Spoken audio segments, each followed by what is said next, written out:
Super Política em Análise, com Ricardo Corrêa. Agora é hora de ouvir a análise de Ricardo Corrêa, editor-chefe de O Tempo na Capital Federal. Ricardo, muito boa tarde para você. Boa tarde, Léo. Boa tarde a todos os ouvintes. Um prazer mais uma vez participar aí com vocês. Nós que agradecemos. Ô Ricardo, a gente ouvindo essas pérolas que o Levi Guimarães trouxe para a gente nesse debate da Rede Globo, me impressiona muito o padre Kelmon dizendo aí, você é um dissimulado, você é um ator xingando o ex-presidente Lula, enquanto ele está lá transvestindo de religioso, fingindo que é um padre. A gente não sabe quem enrola mais, quem tenta mais dissimular para o eleitor, né? Como é que você avaliou aí esse último embate presidencial? Pois é, é um debate muito quente, né? Muito agitado, selvagem, vamos dizer assim, né? Principalmente o primeiro bloco, o primeiro e o segundo bloco, sobretudo, né? Só no primeiro bloco, 6 direitos de resposta, 4 para Lula, 2 para Bolsonaro. Ao longo do debate inteiro foram 10 direitos de resposta, né? Sobretudo, como eu disse no primeiro bloco. Depois, com o tempo, foi ficando bem mais cansativo. Os próprios candidatos estavam muito cansados, né? O debate se estendeu por muito tempo, terminou muito tarde, né? Já era por volta de 2 da manhã quando o debate terminou, então ele foi perdendo fôlego com o tempo. Mas assim, o que a gente pode dizer, primeiro, um nível muito baixo, né? Porque você veja, o presidente Jair Bolsonaro não fez nenhuma pergunta para o Lula. Ele até teve oportunidades, mas não fez. E o Lula não fez para Bolsonaro, embora no caso do Lula, quando ele ia perguntar, o Bolsonaro já tinha sido perguntado por alguém. Mas mesmo sem embates entre os dois, eles trocaram muitas farpas nos direitos de resposta. Justamente por isso. Porque um falava e quando usava o seu direito de resposta, atacava o outro. E aí o outro tinha direito de resposta. E assim foi.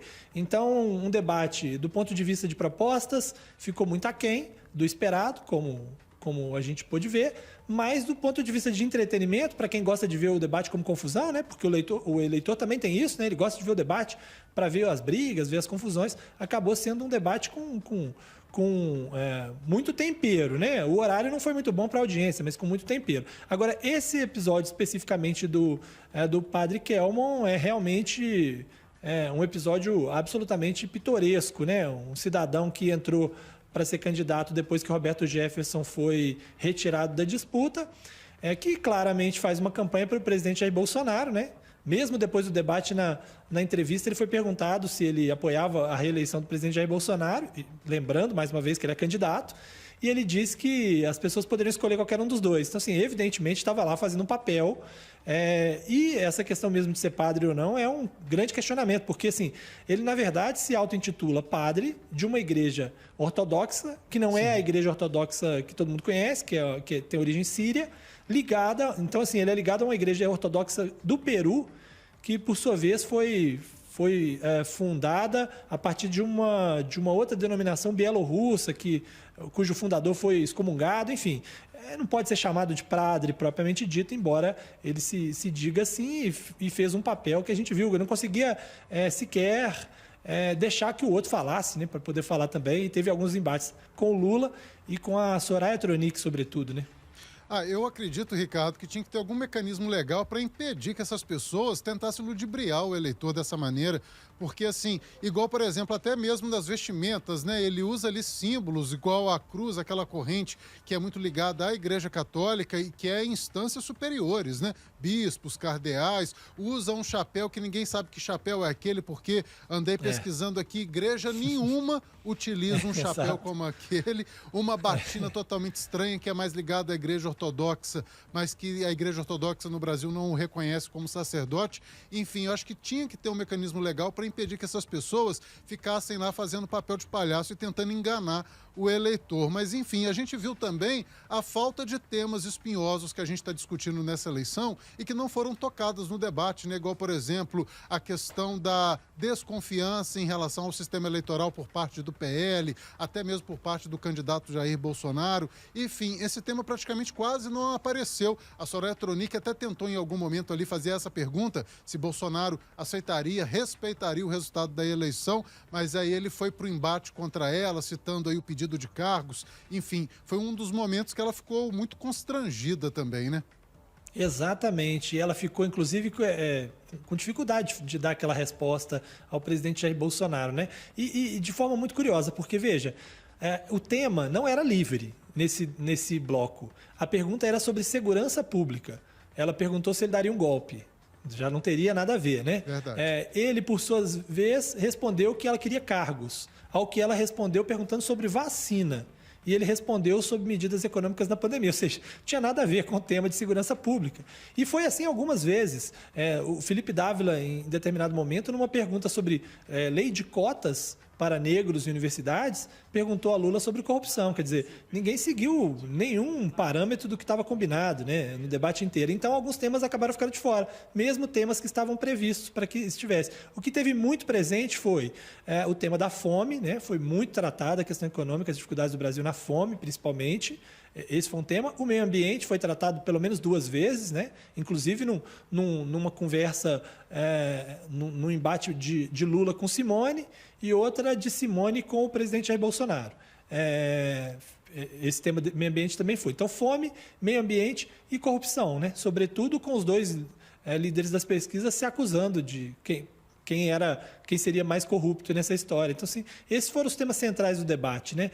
Claro, tem as pautas religiosas lá trazidas pelo padre Kelmon, mas assim, grandes temas do Brasil, grandes questões econômicas, externas, também não foram tratadas como várias outras, né? É verdade. O Felipe Dávila, ele serviu muito ali de escadinha para o Bolsonaro, não tanto igual o padre Kelmon, mas também ele tudo concordava com o que o Bolsonaro dizia e sempre criticando Lula e Bolsonaro para tentar se destacar como um candidato, mas na hora que estava diante ali do Bolsonaro candidato, ele não tinha a coragem e a força de rebater o que estava sendo dito ali pelo adversário dele. Agora, elogios à parte a Simone Tebet, né, Ricardo? Ela muito bem treinada, soube se desvencilhar de armadilhas. Eu gostei da participação dela, apesar que raros momentos também houve alguma proposta para o país.